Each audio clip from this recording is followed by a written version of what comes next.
Absa, going the extra mile to get you financed. This is High Octane's review of the African Heritage Cross Country in East London. And after the second leg, there was some serious repair work to be done. And there was still a lot of work to be done out on the road too. Yeah, tomorrow's a whole different game. Now it's pretty similar to what they do in Dakar. Now you've just got an Ono and Ato. You know, it's just a case of keeping it together, driving a long distance, getting it to the end. The Nissan crew needed a replacement windscreen after Tollefson and Quinn connected a tree, while the BMW lads were rather casual after a good day out on the bush tracks of the Eastern Cape. For Ramon Besaidnout, there was just no letting up though. Nee, ons gaan op die passie wat ons gery het, ons gaan presies net so aan. Ons gaan probeer om die pas te hou. Jy weet obviously het ons 'n bietjie voordeel nou. Ons weet hoe lyk die roete en goed is nou so ja, dit behoort seker net beter te gaan. The Italians were quietly going about their business, enjoying themselves with just the finish in mind.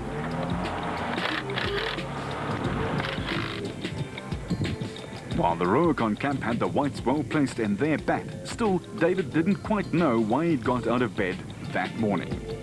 I don't know this morning. After yesterday, I really enjoyed it, but I don't know why I'm doing this morning. But as soon as I get started, I'll know why. It's just lovely driving the car. It was nice to rain yesterday. I really enjoyed it. And we're just going to go for the fun today. We've proved what we wanted to prove yesterday, and we had a nice result, and just want to enjoy it today. Others knew exactly why. We do motorsport because we love it, and we've got the opportunity here to compete against the international competitors. And I mean, it's an opportunity once a year we've got, so that's why we're making use of that.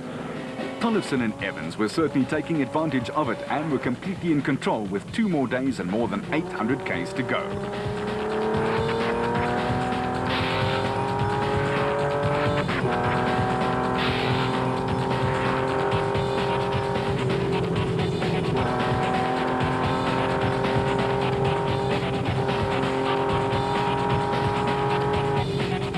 With the X-Ray BMW making full use of the only motorsport event in South Africa this year that will count towards a World Series of any sort. The Beamer battled a flat and minor technical niggles late on the first stage, which set them back, but they seem to have that sorted out on stage 3.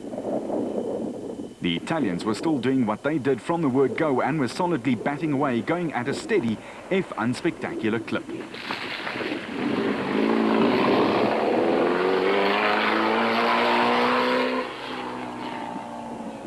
The whites were also committed, but at the same time realized that they needed to conserve the Rubicon bat to get it to the end, and that's what they tried to do.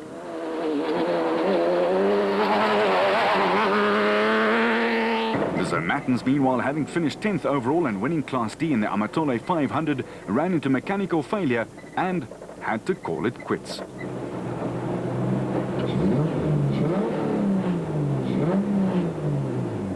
While the Ford Ranger's interior obviously was just too warm for one's hands as Fantonda and Guapa charged by. And Besaidnout and Locke kept going well in the longest event they've tackled so far.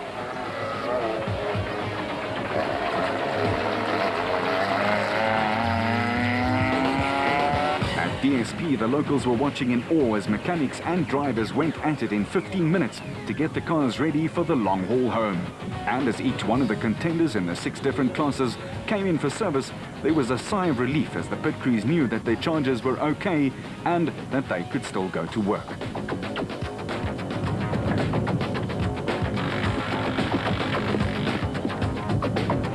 And still the temperatures on top of the Amatole mountain was freezing. The weatherman for once was right. It just did not let up, and the cold front had all of South Africa in its freezing grip.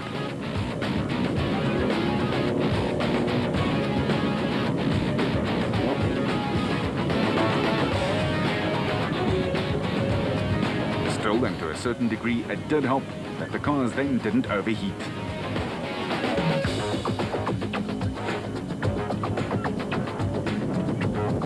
Onto the homeward journey, the Nissan Navara crew plastered on the pace, and in the forest, the windy conditions didn't make it any easier. Luckily, the route had dried out somewhat.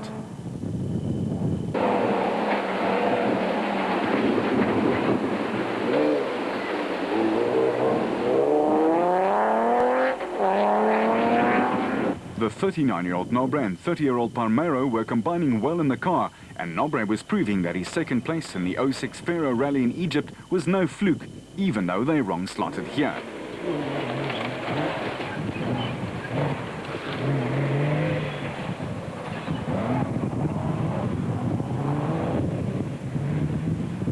Leg 3 would be another 8-hour slog for the Mitsubishi team, but they were certainly very consistent and took no chances. Their hearts were set on a finish.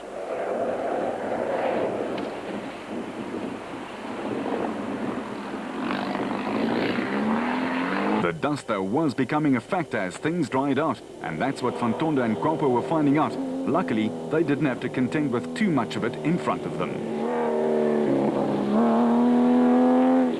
While the whites were again putting together one of the quickest drives of the day in the Rurikon Bat.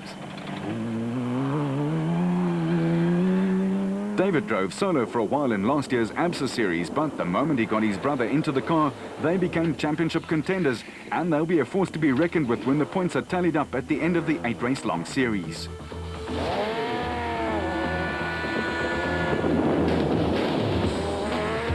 The side note and Lock was still piling on speed as the NTT Toyota Delmas team took everything they and the terrain could throw at it, and they were loving it.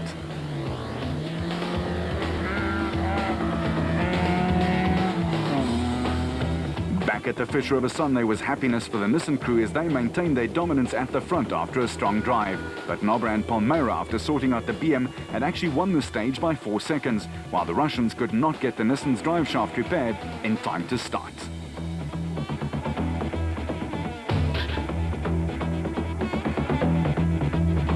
With the serenity of the beautiful Fish River Sun golf course and the rising sun greeting them, the drivers, however, knew that the next morning was make or break.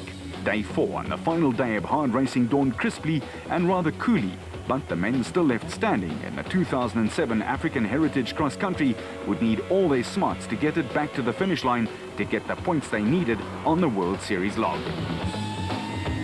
For the final time,